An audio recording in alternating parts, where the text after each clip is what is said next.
binili natin. Then, dito sa pinaka bracelet niya, please my opinion. Wala tayo ipopromote. Hindi tayo nagpo-promote ng product. Then, binipakita ko lang yung review ko dun sa pinaka bracelet. Yung pinaka lock chain niya, ano siya, medyo nalalakihan ako. Then, may naka-indicate naman na OMG.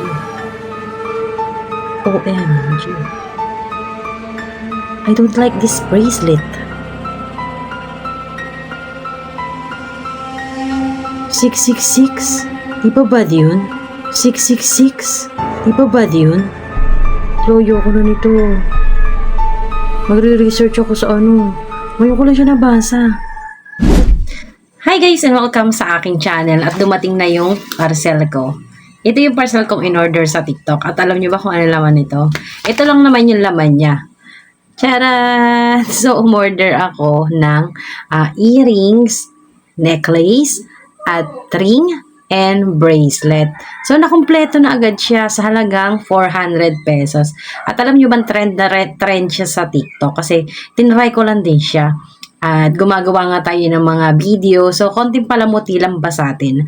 Pero, hindi naman talaga tayo wala tayong budget para sa pambili ng real gold, kaya bibili tayo ng authentic lang, yung mga pwedeng gamitin natin.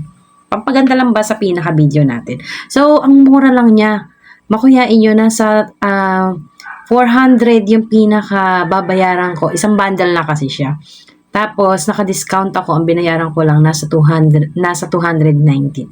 Kulang 300. And then, naka-discount tayo. Tapos, ang sabi nila kasi, yung necklace daw na ito ay nasa 18 karat din na isasanla daw. Yun lang sabi nila doon sa review.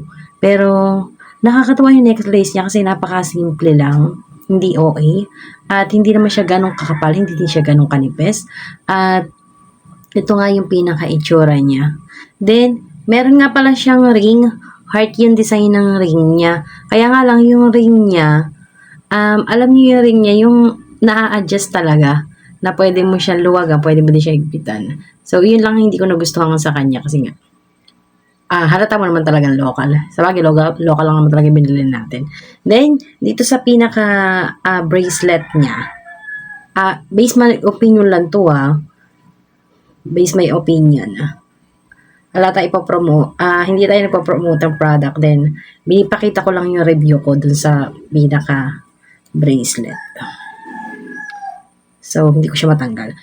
Ipapakita ko na lang sa inyo. Yung pinaka-lock chain niya, ano siya, medyo nalalakihan ako. Then, may naka-indicate naman na OMG. I don't like this bracelet. 666? Di ba bad yun? Loyo ko na nito. Magre-research ako sa ano. Ngayon ko lang siya nabasa. Kasi 139 ang alam ko doon sa sa mga nare-review natin. Ay, matanggal. OMG, matanggal ka. Ayoko. OMG, ngayon ko lang ginawa yung video Tapos, yung pa lumabas. Tatanggalin ko siya. Ayoko siya. Pag ganito, alam ko i-review natin dito sa sa pinaka re-review natin sa YouTube to.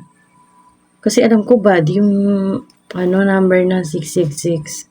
Di ba devil yun? Ewan ko lang Pero so mas naman tayo kay Papa Jesus. Ayoko nitong na to. Totally talaga, hindi ako attract sa gold.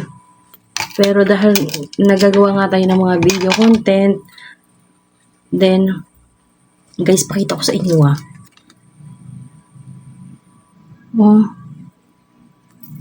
Wala, hindi yata makita sa camera. Then, picturean ko na lang mamaya. Picturean ko. Then, ilagay ko ito sa pinaka-screen. Tapos, 66. Alam ko, bad number yun. Wala. Ayoko ayoko naman yung number na to. Pwedeng ibang lock na lang. Hindi ko alam kung 666 yan or 99 yung pinaka, ano niya. Siyempre, pag binaligtad mo siya, 999. Pero pag binaligtad mo naman siya, 666. Re-review ko to sa sa YouTube talaga kung ano yung pinaka sign nito.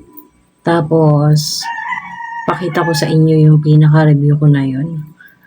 Doon na natatapos yung pinaka-video ko. Ito yung mga in-order ko sa TikTok. Hindi ko alam. Sige, bye-bye na.